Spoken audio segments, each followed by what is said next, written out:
Dengue জ্বরে আক্রান্ত হয়ে একটি কলেজ ছাত্র মারা গেছে ন্যাশনাল মেডিকেল হাসপাতালে। এবং সেই মৃত্যুকে কেন্দ্র করে সারাদিন যে তাণ্ডব ঘটিয়েছে একটি ইন্টারমিডিয়েট কলেজের শিক্ষার্থীরা। তো ঢাকার বাহিরে বলা যায় যে এই কলেজটা, শুধু তাই নয়, সেই কলেজেই মানে মেডিকেল কলেজ হাসপাতালকে ভাঙচুর করে নাই, পাশাপাশি আরও যে দুই তিনটা কলেজ আছে, সরকারি কলেজ, সোহরাদি কলেজ, এগুলো ব্যাপকভাবে ভাঙচুর করেছে। আচ্ছা, মানে কোনো মৃত্যু মানে অনাকাঙ্ক্ষিত কোনো যদি ভুল চিকিৎসার জন্য হয়ে থাকে, সেটা তদন্ত হবে। তদন্তের মাধ্যমে বের হয়ে আসুক যে আসলে ডাক্তারের দোষ ছিল কিনা, ভুল ছিল কিনা। কিন্তু এই যে একটা অজুহাতে ডেঙ্গু জ্বরে আক্রান্ত হয়ে যে ছেলে মারা গেল, তাকে কেন্দ্র করে যেই তাণ্ডব চালালো, এরা কারা? এদের পরিচয়, এই যে মানে লুটপাট করে যেইভাবে তারা ভিডিওতে ড্যান্স করলো তারা, যেটা দেখলাম, এটা কিন্তু খুব, আমি সহজে দেখছি না, এই বিষয়টাকে সহজভাবে নিতে পারছি না।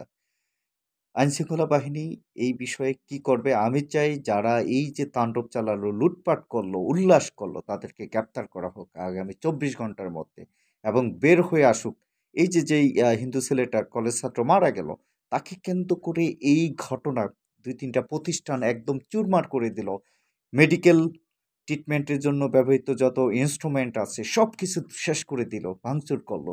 এটাকে শুধু এই এই সামান্য ইস্যুতে এটা হবে আমার কাছে মনে হচ্ছে না। এর পিছনে অন্য কোনো টার্গেট, অন্য কোনো পরিকল্পনা, অন্য কোনো আহ, ষড়যন্ত্র থাকতে পারে আমি বলে মনে করি। আরেকটা বিষয়, এই যে রিক্সা চালক, আজকে সারাদিন দেখলাম যে এত স্মার্ট ছেলে পেলে, তারা কখনোই রিক্সা চালক না। তাদেরকে প্রশ্ন করলাম যে আপনি কোন এলাকায় রিক্সা চালান, তারা অনেকে আহ, মানে বলতে পারলো না, বললো বাড্ডা, এখানে সেখানে, অনেকে এড়িয়ে গেল, অনেকে আমাদের উপর খুব হলো, মানে ক্ষোভ দেখালো।